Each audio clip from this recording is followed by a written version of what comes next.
90-an, Malaysia dijadikan lokasi transit sebelum mereka ke negara destinasi. Okey, mangsa yang terlibat dalam pemerdagangan manusia ini adalah wanita, lelaki, kanak-kanak. Mereka dipaksa untuk menjadi pelacur, buruh kasar ataupun penderma organ secara paksa. Okey, laporan ini dikaitkan dengan SDG 5 iaitu kesaksamaan jantina. Okey, kajian ini berfokuskan kepada pemerdagangan wanita kerana mereka paling terdedah kepada eksploitasi ini.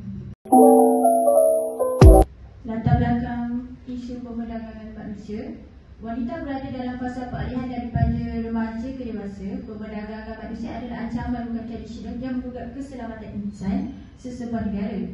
Wanita dan kanak-kanak sering diperdaya untuk menjadi buruh atau dieksploitasi secara seksual.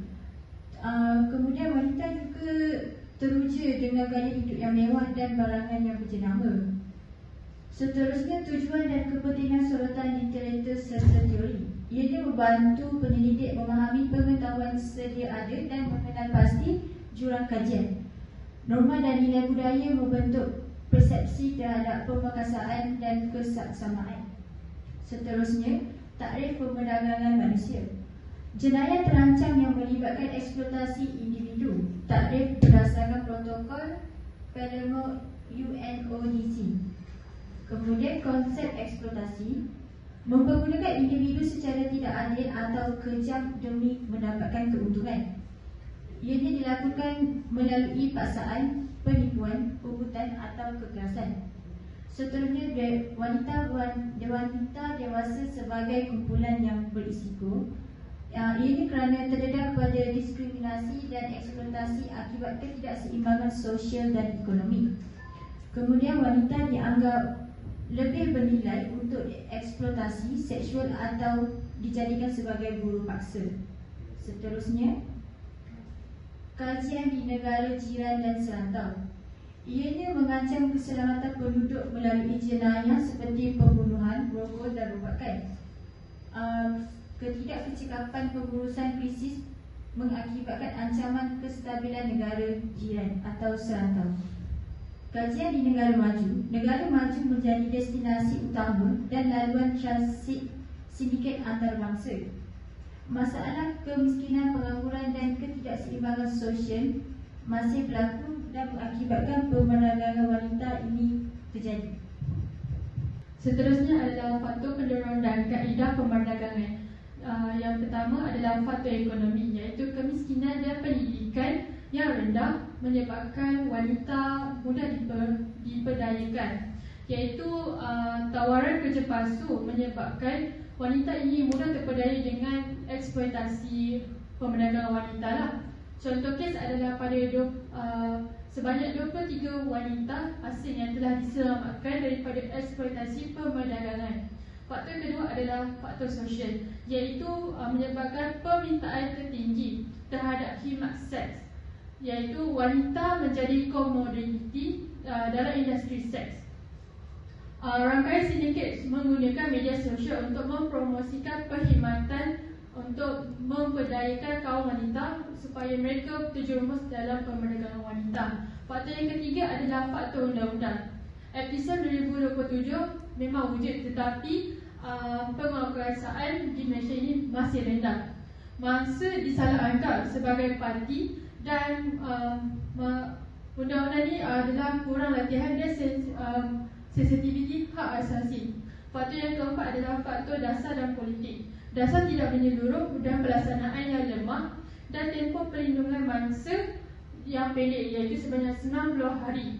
Faktor yang kelima adalah faktor globalisasi yang menyebabkan pergerakan manusia dan info lebih mudah dan sempadan Malaysia masih longgar dan masih mempunyai rasuah. Contoh adalah pada 2015 kes wang kelian. Seterusnya adalah teori-teori. Yang pertama adalah teori feminis. Ia memfokuskan kepada keadilan, kesamarataan gender dan menolak sistem patriarki, iaitu kuasa lebih kepada lelaki.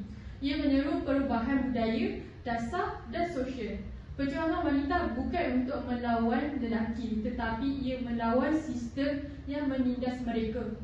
Kaitan dengan SDG 5 adalah feminis ini membantu untuk mengubah sistem yang menindas mereka. Ia memerlukan dasar yang adil, memperkasakan ekonomi dan suara wanita dalam membuat keputusan. Seterusnya adalah teori intersectionality. Ia diperkenalkan oleh Kimball, iaitu identiti wanita. Ia melapiskan berlapis jantina, bangsa, agama, kelas sosial dan status migran.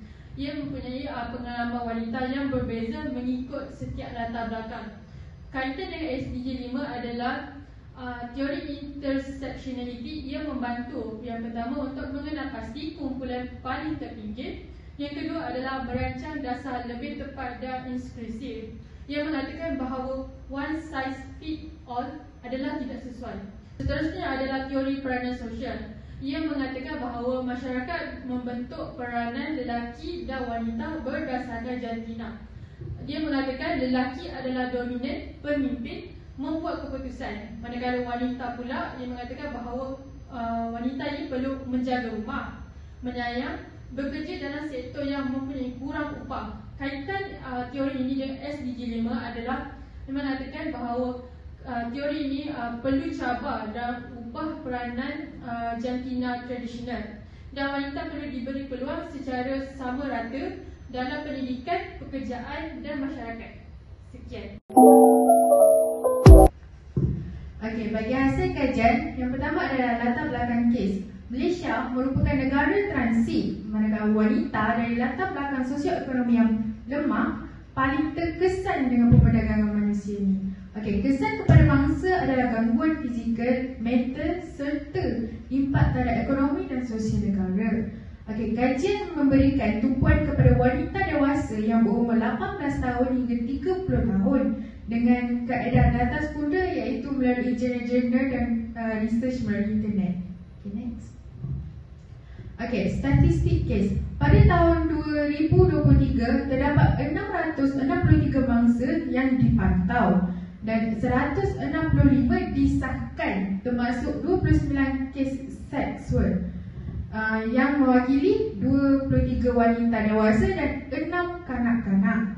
Okey, peningkatan sebanyak 29.9% berbanding tahun 2022. Pada tahun 2019 hingga 2021 menunjukkan data turun dan naik. Okey, kawasan yang panas yang terlibat dengan perdagangan manusia adalah Sabah, Sarawak, Utara dan Pantai Barat Semenanjung. Okey, modus operandi yang digunakan adalah mereka bergerak secara licik dengan taktik ugutan, rampasan dokumen seperti pasport dan pemantauan digital. Okey, next. Okey, bentuk eksploitasinya ada 3, iaitu yang pertama dijadikan hamba seksual seperti tempat pemuas nafsu untuk pelanggan seperti GRO semua ni. Okey, yang kedua ialah eksploitasi digital, iaitu cyber trafficking, iaitu dipaksa untuk merekod video lucah dan dijadikan pekerja scam untuk scam mangsa lain. Yang ketiga ialah buruh paksa, iaitu bekerja di kilang-kilang ataupun menjadi pembantu rumah. Okey, seterusnya ialah punca perdagangan manusia. Ada 3, iaitu ekonomi yang kurang stabil, manakala yang di mana ada orang tu dibuang kerja, iaitu berpendapatan rendah. Yang kedua ialah sosial dan keluarga yang bermasalah, iaitu korban perceraian, kematian ibu bapa ataupun pasangan suami isteri yang bercerai. Okey, yang ketiga ialah kurang kesedaran dalam diri, di mana mangsa-mangsa ni tidak didedahkan dengan kesan ataupun bahayanya perdagangan manusia ini. Okey, sekian. Kesan terhadap mangsa.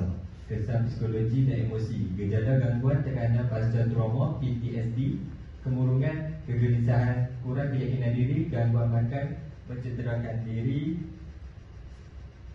gangguan makan. Tak boleh. Boleh saya ikat. Boleh. Cakap balik nanti. Kat je yang sini. Kesan dalam masa, iaitu kesan psikologi dan emosi, kesan fizikal dan kesan sosial. Kesan psikologi dan emosi. Gejala gangguan tekanan pasca trauma PTSD, kemurungan, kegelisahan, kurang keyakinan diri, gangguan makan, mencederakan diri sendiri, idea untuk bunuh diri, penyalahgunaan dada serta kemarahan dan pergaduhan. Yang kedua, kesan fizikal. Tubuh mereka dipukul, ditendang, diterajang, dicakar dengan menggunakan garpu, dicucur dengan pemetik api dan dihiris tanpa peri kemanusiaan. Kesan sosial, mangsa-mangsa ini seringkali mengalami stigma yang kuat daripada masyarakat sekeliling disebabkan pernah terlibat dengan eksploitasi seksual. Kesukaran, pemulihan dan integrasi semula ke dalam masyarakat. Usaha untuk menyatukan semula mesti mengambil kira kesan pemandangan yang berbeza pada tahap individu, keluarga, komuniti dan struktur. Menangani kekurangan dan isu yang sudah berlaku dalam kehidupan mangsa setelah diperdagangkan. Tahap kesedaran dan perlindungan yang tersedia. Pertama, tahap kesedaran mangsa terhadap risiko pemandangan.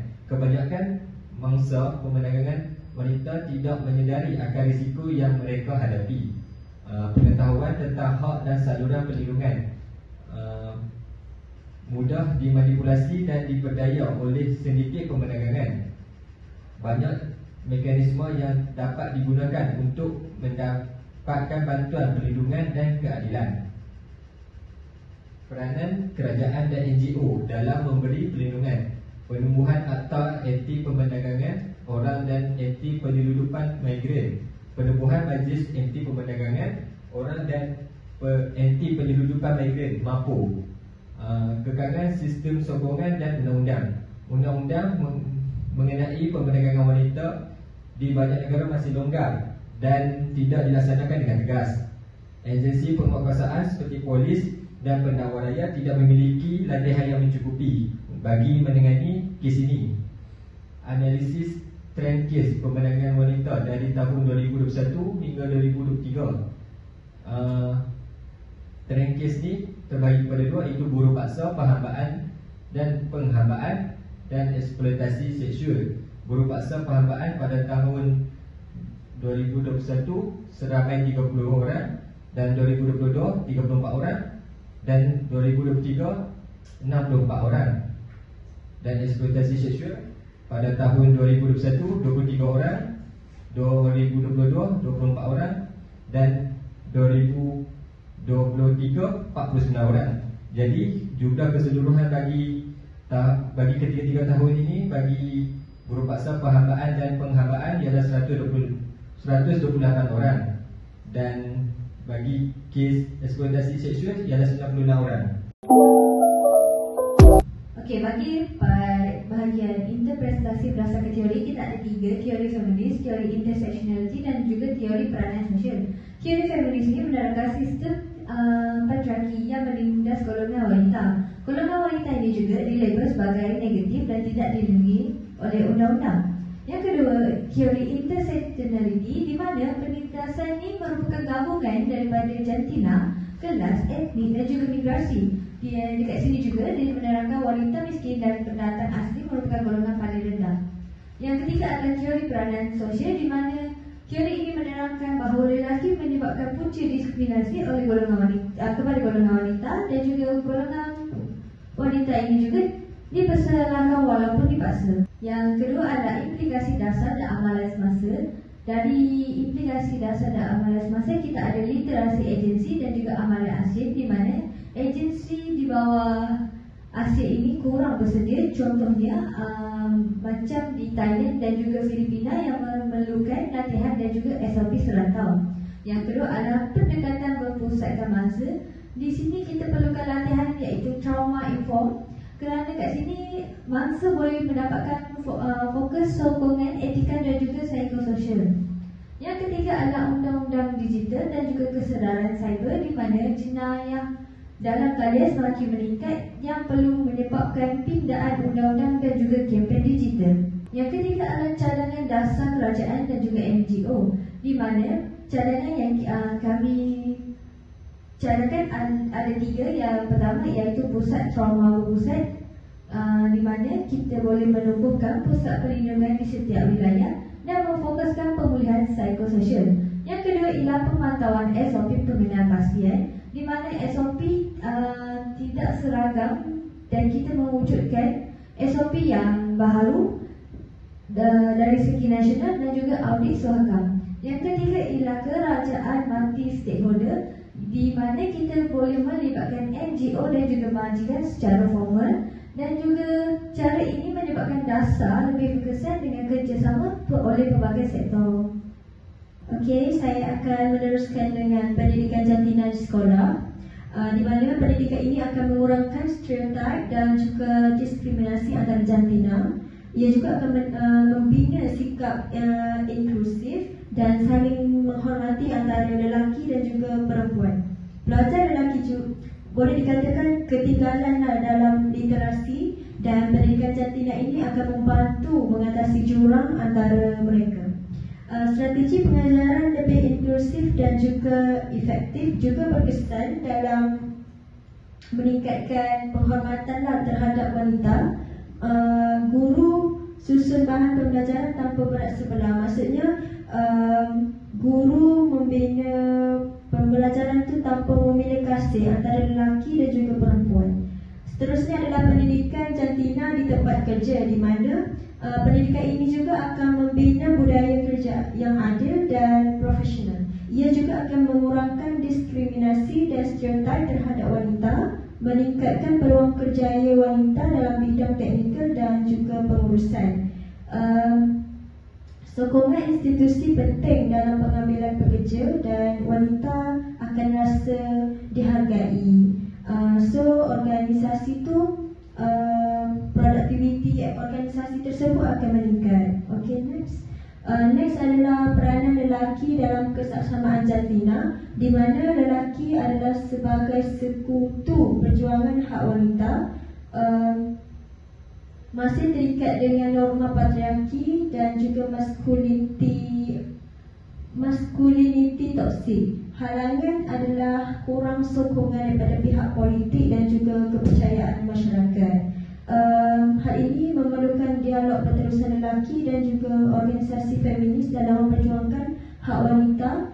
Seterusnya, pendidikan formal dan juga informal juga sangat pentinglah untuk generasi muda bagi lelaki. Seterusnya adalah peranan teknologi dalam menangani perdagangan manusia, terutamanya wanita. Adalah platform digital juga membantu untuk menyebarkan maklumat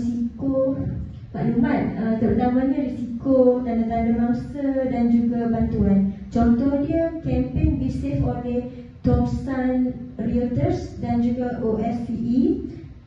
Teknologi juga bantu kesan awal dan bertindak balas secara cekap. Kerjasama sektor swasta dan NGO juga penting.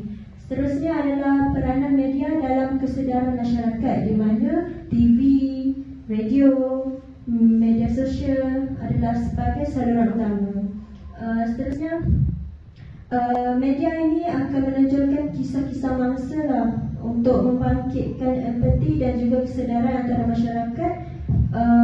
Seterusnya, kempen media juga mendorong tindakan kolektif masyarakat. Contohnya kempen KDN Malaysia untuk mengelakkan tawaran kerja palsu daripada luar negara. Itu sahaja. Okey, kesimpulan, wanita menjadi sasaran utama kepada sindiket jenayah ini kerana dianggap lemah dan mudah dimanipulasi. Dan kekurangan pendidikan, ketidaksamaan gender, kemiskinan, kekerasan rumah tangga serta janji-janji palsu pekerjaan atau kehidupan yang lebih baik di negara asing merupakan salah satu muslihat bagi memperdaya wanita.